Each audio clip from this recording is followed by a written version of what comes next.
Howdy everyone, Poacher here with an Age of Magic video, and in today's video we're doing the hero spotlight for the fabled Librarian. He has been in the game since the beginning. There was a time where we thought he was actually coming out, but then he disappeared. Playcott took him out of the game. They removed his character altogether. He was still there in the storyline.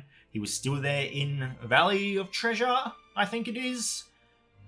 But then they took his character out. You couldn't actually see him in the hero selection screen. But now he's back, he's revamped, he's ready to go. So we're going to go over his stats, we're going to go over his abilities, we're going to go over his animations, and we're going to talk about whether or not he could be used.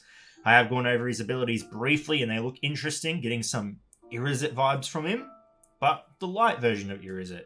But we'll go over everything as we normally do. But here we are, Librarian, caster of the Knights of the Council, coming in with 2.3 million hit points. He's a squishy boy, an old frail man. He ain't taking too many hits, okay? His lifespan is near its end. Speed,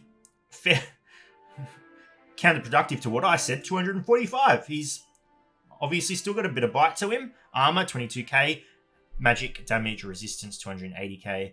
Basic magic damage, 335k. Magical critical hit chance, 42%. 42 is very high. And magic critical damage, 501k. So we'll jump into the arena. We'll look at his abilities. We'll show you them and how you can potentially use this guy. In this video, I'm not going to be versing any teams. But yeah, we'll cover everything. Let's jump over to the arena. Jumping into the arena, we have the Librarian's basic attack. Energy Ball triggers the Caster class mark, deals magic damage to one target, has a 20% chance per light ally to cast a debuff on the target that increases weakness to magic attacks by 70% for 3 turns. Now that's really weird wording. What it means is the enemy will take 70% extra damage with magic attacks. At first, I thought it meant that the magic resistance was decreased by 70%, but it actually means that they will take 70% or increases magic damage taken by 70%. So, weird wording, but that's what it means. And lifts 1 stack of magic power off the Librarian. We'll go into magic power later on in his kit as it's part of his passive. We'll go ahead and look at the animation. We'll cast it. There is a high chance they're going to resist this. Doesn't. Awesome. So he has a debuff on him now. And if we go ahead and use Rock, 520k basic hit. Remember, these are no arcane stars, so pretty decent, but that Blood Priest is going to be taking extra magic damage now that that debuff is cast on him. So in terms of a basic ability, pretty decent, I think. Has a, assuming you have a light ally team, I'm going to assume that it counts himself as well. He has a 100% chance of applying the debuff, so pretty decent, deals magic damage and lifts the stat, which we'll go into later. Not the worst basic ability we've ever seen in the game. Moving on to the Librarian's first special ability, we have Forbidden Knowledge. Actually, one of the coolest abilities I think I've ever seen. Increases magic resistance of all other allies by 400% for 3 turns. Has an 80% chance to cast the Mirror of Darkness debuff on all enemies. While affected by the mirror, the debuffs cast by the target are reflected back on themselves. The mirror deactivates after being triggered. Has a 20% chance per light ally to prevent enemies from lifting buffs off allies. Gives the Librarian 2 additional stacks of magic power. Probably some of the most unique stuff. I mean, they're bringing out a lot of heroes now that have really unique traits to them. Wilhelm, for example, the ability to dishonor enemies from their faction, I thought was really cool. I think this is cool as well. So we'll go ahead and look at the ability animations first, just because I might run out of time talking about this. So let's go ahead and cast the ability. Pretty cool. And as you can see, all 3 of them receive the debuff. All right, let's go over the first part. Increasing magic resistance of all allies by 400%. I think this is a pretty decent utility buff. My issue with it is it's not armor. It's just magic resistance. In the meta at the moment, a lot of the high damage dealers, a lot of the threats to your team are merely damages, not magic damages.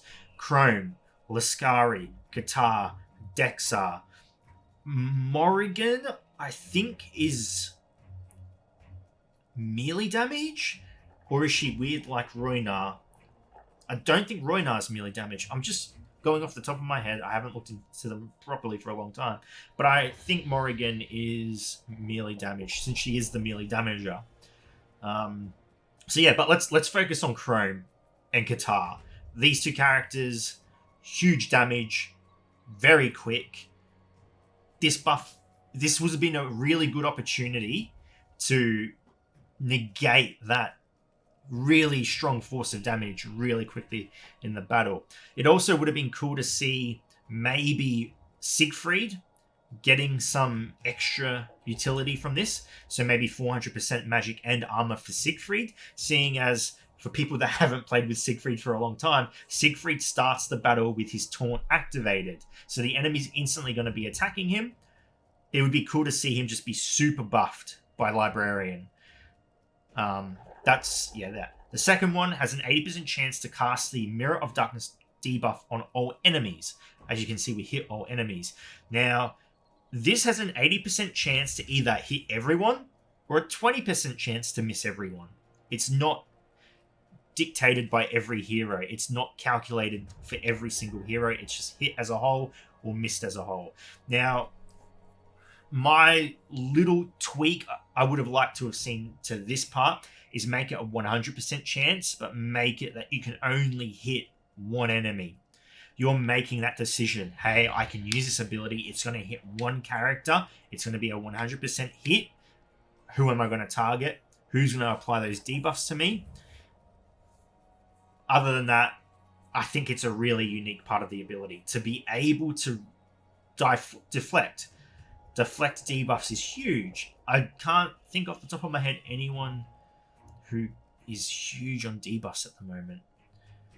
We'll go ahead and use our basic attack on Rock. Blood Mage should go next, and you will see him cast those debuffs straight back on himself. It's so cool. It's so unique. I really like it. I feel like it plays in with his character, the Librarian. I'm a fan, a big fan. Okay, the next part has a 20% chance per light ally to prevent enemies from lifting buffs off your allies. It's just another cool thing. A really cool thing. So I think this is the first hero that has an ability that prevents the enemy from removing buffs from you. I'm so glad he's not a dark hero. If he was a dark hero, we might be in a little bit of trouble. Because imagine him paired with Belladonna, paired with Irizet, and you're not able to stop Belladonna? You're not able to stop Irizet from casting their buffs? You can't remove them? That would have been meta, those three characters, and you could chuck into whatever you want. You'd probably win. So much uniqueness just gone into this one ability. And last, the stacks of magic power. Again, we'll talk about that a bit later into the ability. Moving on to the Librarian's second special or third ability, we have Magic Possession. Triggers the caster class mark. Destroys all enemy shields. Deals magic damage to all enemies. If an enemy has a shield, the damage is critical. The Librarian takes damage equal to 25% of his current HP. Lifts 4 stacks of magic power off the Librarian. So really cool ability. I feel like this is the first character that has been designed to counter shields. Yes, there's Drake, who punishes characters for putting on shield, but they still have the shield. This character just gets rid of the shield, destroys shield, and then is able to deal a fair amount of damage. So really punishes characters for getting a shield. So with Drake, though I'm not going to say Drake is designed in such a way, he's designed to just make shielding an inconvenience for the enemy, where this character, shields mean nothing. He's going to get rid of them for you and move straight into damaging them and their HP. Now, this may be an instant counter to the Witch's Coven. Just going off Belladonna and her ability to apply shield if an enemy resurrects, assuming now you can run Librarian with light heroes, and there are plenty of light heroes that can resurrect, but assuming the Knights of the Council healer has the ability to resurrect, Knights of the Council may be a pretty strong counter to a faction that isn't even released yet, the Witch's Coven. just going off Belladonna and what she's capable of. If Belladonna, or if the Knights of the Council healer doesn't have the ability to resurrect, you could easily chuck Librarian into any old light team, and the team with Lucky, for example, and when Lucky resurrects, Belladonna chucks up that shield, Librarian comes around, destroys the shield, critically hits everyone. So, really interesting ability at the cost, of course, of 25% of his max or current HP. That's not so bad. Max HP would have been punishing. Current HP, a bit better. We'll go ahead and look at the ability. Okay. Pretty decent damage. Not horrible at all. And comes with all the benefits, of course, with shield. Unfortunately, I can't get the shields up on this team, but it's pretty self-explanatory on what it does. Alright, we'll jump into his final ability, his passive, and put together what the magic power does for the Librarian. Moving on to the Librarian's passive, we have Magic Oversight, and there is a lot to it. At the start of his turn, has a 20% chance per light ally to lift a random debuff from each light ally and gain 1 stack of magic power. The Librarian starts the battle with 5 stacks of magic power. Each stack of magic power adds 22% of damage dealt to all of the Librarian's attacks. This damage ignores armor and magic damage resistance.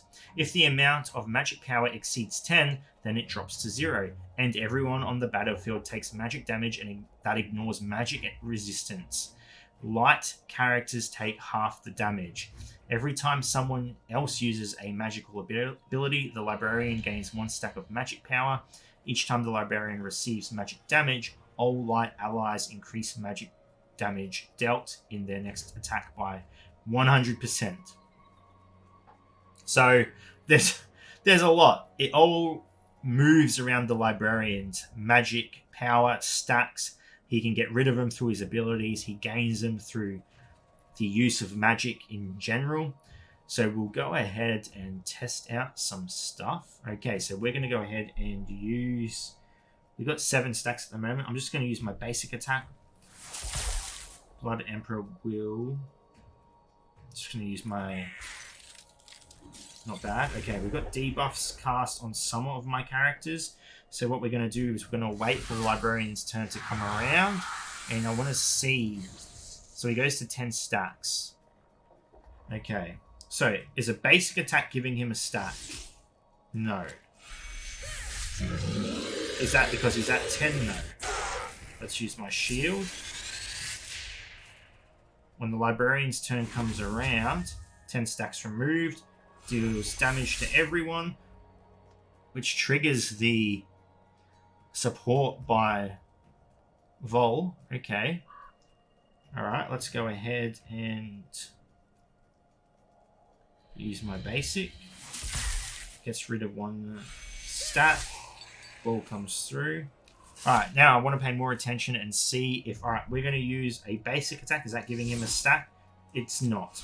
But if we go back to Roland and we use our ability, a magic ability gives him a stack. Beautiful. Okay, now let's go to Rock, because Rock's abilities are all magic based. Even his basic. Is his basic going to give Librarian a stack? It is. Okay, cool. So it really depends on whether the ability is a magical based ability or a melee ability. So that's cool. And as you can see, his stacks rack up.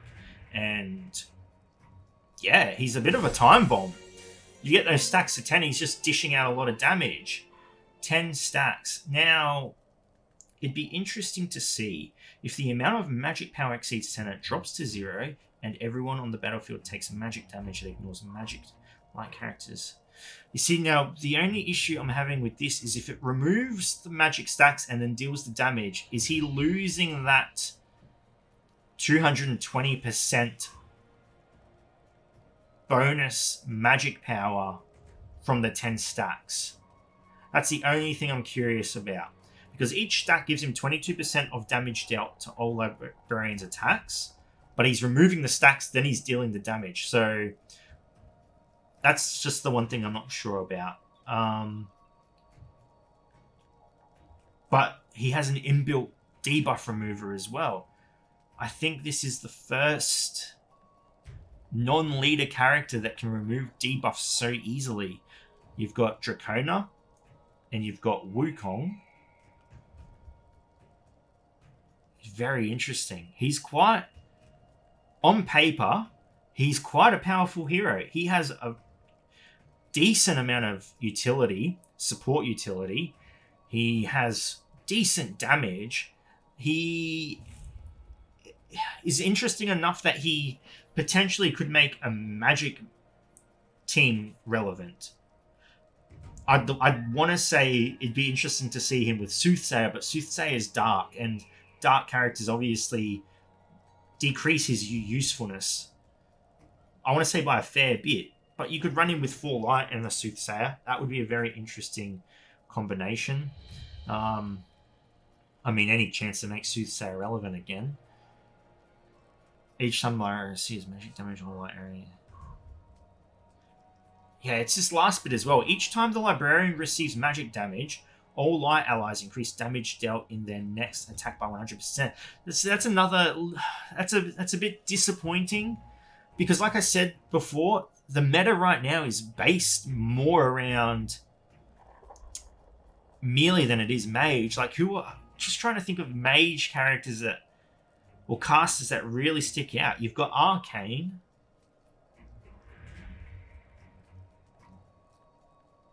Arcane, that's it. Renegades aren't at a point where Balthazar's really being used. Dragonkin Fire isn't being used. Fire is replaced almost in any content you use the Dragonkin in.